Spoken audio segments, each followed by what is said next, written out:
İkincilik Siemens vatandaş. Bugün Çislak İşkemen 25. yıl 5. ayının 6. günü ettiği Seyşembe vatandaş. Mavzumunda Amerika Koşmuş Ştatlar Devlet Meclisi Avam Palatası Tayvan kapaletnamesini icra kılış kanun layihasini ve Tayvan Halkara İttifak kanun layihasini makulladı. Mavzulu haber 5. ayının 6. günü Cungo'ga nazar torbiti ilan kılındı haber. Bundak başlandı. Bunu sizge ben bütün materyal şekilde tapşırmayacağım. Leksiyeleştirmeyim vatandaşım.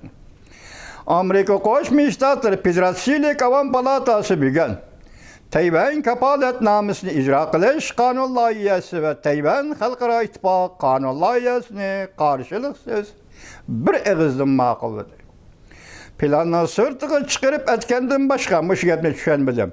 Hem de Birleşken Devletler Teşkilatı'nın 27 58. numaralı kararının asla Tayvan ve Tayvan halkının Birleşken Devletler Teşkilatı'ndaki vekillik hukuku meselesini bir taraf kılgan emas.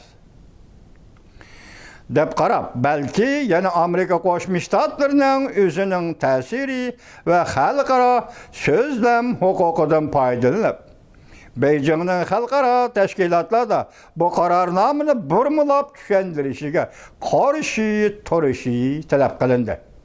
Kanun layihasında. Tayvan Merkezi Agentliği nen haberiga asaslanganda Avam Palatası Amerika Şərq vaqti 5. günü düştün keyin muhakeme münazara kılıp ilgiri keyin. İki parça. İlgiri keyin.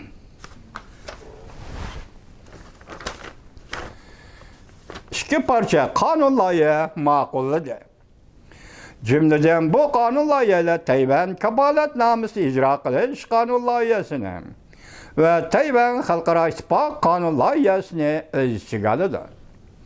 Tayvan kapaletnamesi icra kılış kanun layihası Amerika'nın növbetki kanunu boyunca Tayvan bilen alaka münasebetli buluş prensipini Amerika Devlet Mahkemesi'nin tekşürüp çıkışı talep kılındı. Ve tekşürüşünün neticesi Devlet Meclisi'ne tapşırışı talep kılındı. Bu qatam avaz koyulgan Tayvan kapaletnamesi icra kılış kanun layihasını 2020 yılı makullangan Tayvan kapaleti kanun layihasının küçeytilgen nüshası değişki buludu. Bu kanun layihasında Devlet Mahkemesi'nin Tayvan alaka münasebetleri prensibi mezgillik tekşürüp duruşu şundan keyin Devlet Meclisi'ne dokulat kılışı talep kılındı. Hem de özünü çeklep duruş planını bekar kılışı oturup koyuş talep kılındı. Yani özünü çeklep duruş degende Tayvan bilen Amerika oturuş emeldarlığa münasebeti beriş gelişide Amerika özünü tutabiliş. Yani yukarıdarcılık emeldarlarını Tayvan'a betmezlik. Sezgör emeldarları Tayvan'a betmezlik degendek özünü çeklep duruş.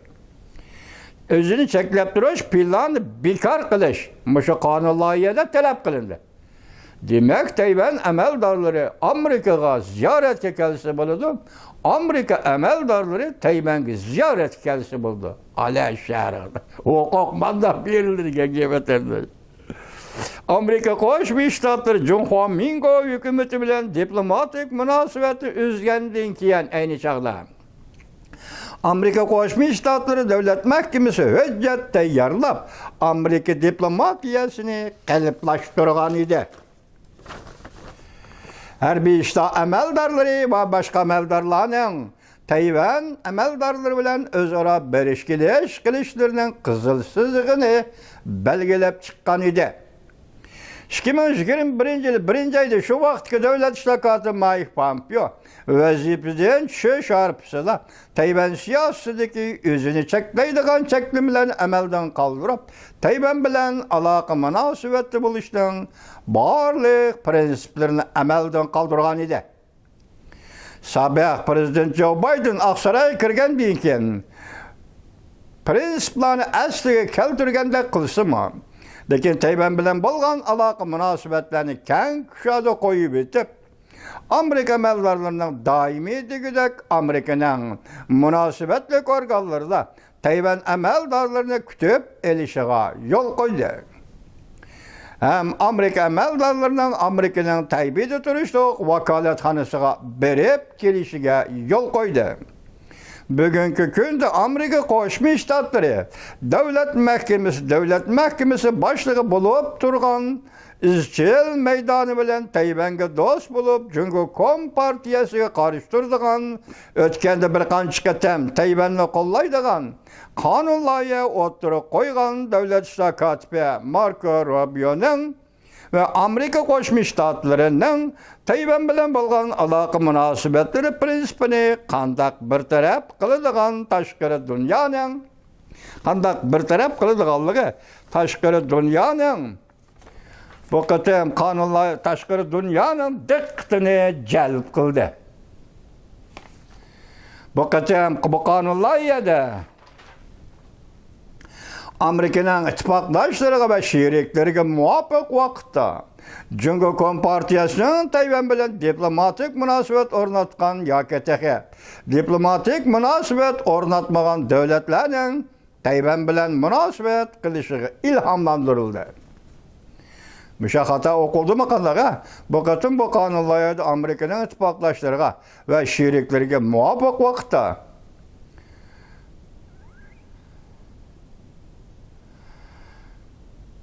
Tayvan bilan diplomatik munosabat o'rnatgan davlatlar yoki diplomatik munosabat o'rnatmagan davlatlarning Tayvan bilan munosabat qilishiga ilhomlantirildi. Qaltis jumlati bu ezib ketib kechiringlar. Mushuna bilinglar, masalan Tayvan bilan diplomatik munosabat o'rnatgan yoki Tayvan bilan diplomatik munosabat o'rnatmagan davlatlarning Tayvan bilan munosabat qilishiga ilhomlantirildi. Demek bütün dünya devletler Tayvan'a ko'ngil bilish. Bu ko'ngil bilishning xilma-xilligi, mazmunning xilma-xilligi ama o'zida ko'rinib turibdi-da vatandosh.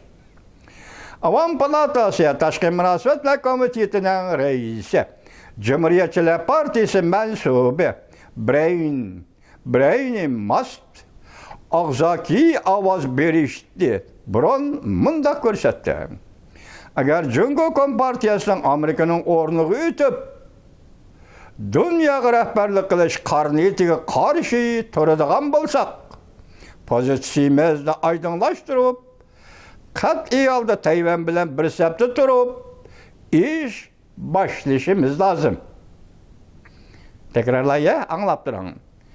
Agar Cumhuriyet Kompartiyasining Amerikanın o'rniga o'tib, dunyoga rahbarlik qilish qarniyatiga qarshi turadigan bo'lsak, pozitsiyamizni aydınlaştırıp, qat'iy holda Tayvan bilan bir safda turib, ish boshlashimiz lozim. Amerika Qo'shma Shtatlari Tayvan bilan bo'lgan iqtisodiy bexatarlik hamda diplomatiya sohasida hamkorlikni chuqurlashtirish hamda ochiq oshkor etib berish lozim. Amerika Qo'shma Shtatlari Tayvan bilan bo'lgan munosabatni chuqurlashtirishdan iborat bu harakatni ochiq oshkor etib berish lozim. Mana Avam Palatasi Tashqi munosabatlar komitetining raisi Brain Mast yana bunday ko'rsatdi. Tayvan kapolati qonun loyihasi 2020-yili ikki partiyaning qo'llashi bilan ma'qullangan. Bugungi vaziyat texmi ig'ir. Şunlaşqa bu qonun loyiha aslidagi qonun loyiha asosida qayta yengillanishi va kuchaytirilishi lozim. Tayvan siyosatini aks ettiradigan navbatdagi strategik reallikni gavdalantirishi lozim. Hergizmi o'tmishdagidek ikkilanib, orsalda bo'lmasligimiz lozim. Tayvan xalqaro ittifoq qonun loyihasida, ikkinchi qonun loyihasida Qonun loyihasida bunda ko'rsatildi. Birleşken Devletler Teşkilatı Umumi Yig'inining 2758-numurli qarori Cumhuriyet Hükümeti'nin Birleşken Devletler Teşkilatı'daki birden-bir qonunliq davlatlik o'rnini e'tirof qilgan. Lekin Tayvan ve Tayvan halkının Birleşken Devletler Teşkilatı yoki her qanday munosabatli xalqaro tashkilotlardagi vakillik huquqi masalasini bir taraf qilmagan edi. Hukm shundaqli Jungo bilan Tayvanning munosabati to'g'risida hech qanday maydon qo'llanmagan edi. Tushundingizmi? Jungo Tayvanga munosib, Tayvan Jungoga munosib demagan edi. Yoki Tayvanning egilik huquqi to'g'risidagi har qanday bayonotni o'z ichiga olmagan edi. Yuqorqi qaror 2758 nomerli qaror. Shunga bu qatim ma'qullangan Avam palatasining qonunida Birlashgan Davlatlar Tashkilotining 2758 nomerli qarori Tayvanga chetilmaydi. Hukm izib tashlandi. Deydigan bir buyuk bayonot qayd qilindi. Muşu mazmun bugün ma'qullangan qonun loyihasining ichiga kirgizildi. Bir mazmuni qilindi. Avam palata tashqi munosabatlar komitetining raisi Brian Mast yana mundaq ko'rsatdi. Jungo kompartiyasi xalqaro prinsiplarni qo'yib yozmoqchi bo'lib o'tdi. O'zining siyosiy bayonlariga moslashtirmoqchi bo'lib o'tdi. Bu qonun loyiha Amerikaning qo'l qo'yishtirib, qarab turmaydiganligini kapolatga ega qiladi. Ham do'stlarga va dushmanlarga shundoq aytib qo'ydiki, Tayvanning tavallik o'rniga yoki egilik huquqiga munosabatlik safsatalarni Amerika qonunlashtirmaydi. Yani bir o'qitni anglab qo'ying deyman. Hem do'stlarga va dushmanlarga shundoq aytib qo'yimizki, Tayvanning tavallik o'rniga yoki egilik huquqiga munosabatlik safsatalarni Amerika qonunlashtirmaydi.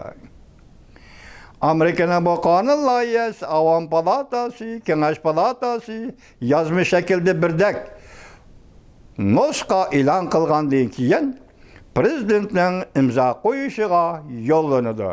Ondan rasmiy qonuniy tartibga kirgiziladi. Bugun qanday vaziyat turyapmiz vatandosh? Sizlar so'zlayapmiz, o'zinglar qilyapsizlar, ko'ryapsizlar. Ana shundoq vaziyatda 2 kun ichida Amerika Qo'shma Shtatlar davlat majlisi 3 parcha qonun loyiha Jungoga qaratilgan. Tayvan kafolatnomasini ijro qilish qonun loyihasi. Tayvan xalqaro ittifoq qonun loyihasi. Falun Gongni qo'g'dash qonun loyihasi. 3 parcha qonun loyiha hozirgi vaziyat bilan birlashtirilgan.